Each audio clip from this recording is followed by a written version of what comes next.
Did you choose your line of work because you want to empower people? What's going on, guys? Dr. Sean here, author of Practicing TLC. Big question for today. Are you interested in empowering people? Did you choose your line of work because you want to help people? You want to make the world a better place by helping one person at a time?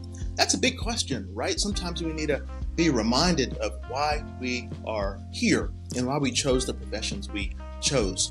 Recently, I was in a meeting and we were talking about healthcare communications, and the subject of AIDET came up.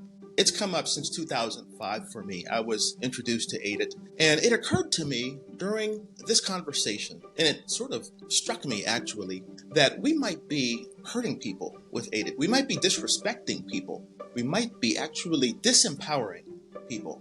Let's talk about AIDET, what it stands for. And you'll recall, AIDET, we walk into a room, let's say we want to do a procedure, and that's what we're there for. So we acknowledge the person that we are talking to, the patient, the family, we acknowledge them, and we introduce ourselves. And so that's the I, it's an acronym, right? We introduce ourselves, what department we are from, and perhaps our level of training and so forth. And then we talk about how long the procedure will take, so the duration of the procedure. And then we go on to explain more about the procedure. And then we thank the patient and their family after we have completed this task. It occurred to me during this meeting that there's one person missing from this conversation. It's the patient. Where's the empathy here? Where is the listening part on our behalf? Regularly, patients are filling out forms and they're being asked, did you feel that you were empathized with? Somebody, nurses, doctors, healthcare workers, healthcare professionals, speak to you in an empathetic tone. But AIDET doesn't require us to listen to anybody or empathize or understand anybody, actually. It occurred to me that you could use AIDET for a small child, or let's say somebody who's aphasic, somebody who doesn't speak our language. You could use AIDET in somebody who's in a coma. So I just want to draw your attention to that because we could possibly be disempowering people unknowingly. Now, I wouldn't want to talk about a problem without talking about a solution. It's an empowerment framework, okay? Engage, empathize, and empower, okay? An empowerment framework. Now, I think it fits nicely for people like yourself who chose your profession because you are interested to empower people. That's the whole point, right? And so it's an empowerment framework. But before we start giving people prescriptions and recommending surgeries and things like that, shouldn't we engage with them? So let's talk about the 3 E's here: engage, empathize, and empower.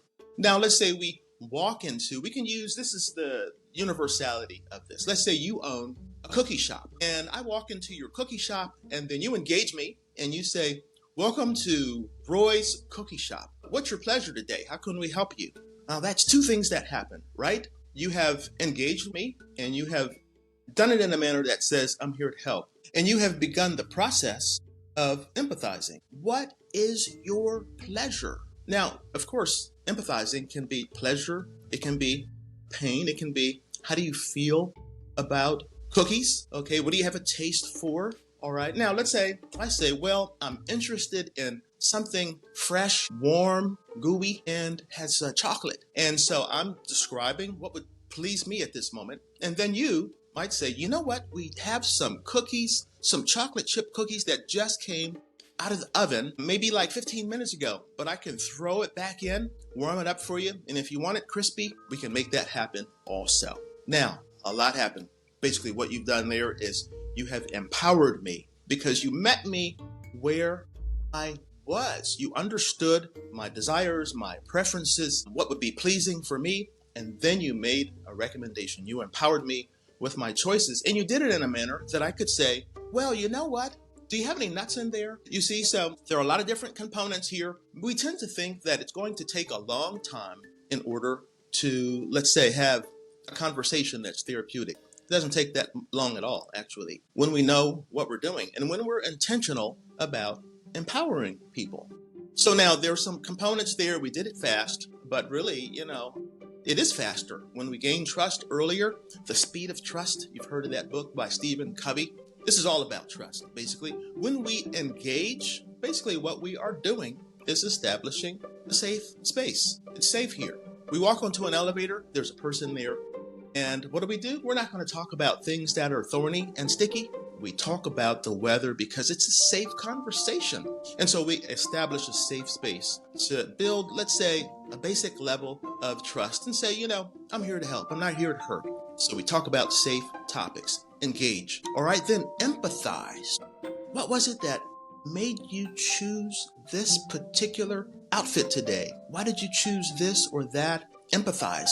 When we're talking about empathizing, we're talking about understanding how people feel about what is going on, if we want to meet them there. And then finally, the empowerment piece. We can empower people when they have already established trust with us. We have met them where they are. They're more willing and more open to listen to what we have to say because they already feel understood. They know that we're sharing a space with them, an emotional space. They know that we understand where they are ideologically, where they are with regard their pain, their pleasure, their interests, their preferences. Now they're ready to listen about which direction we would offer to them because now we are qualified. We have qualified ourselves as somebody who can offer them helpful information and empower them.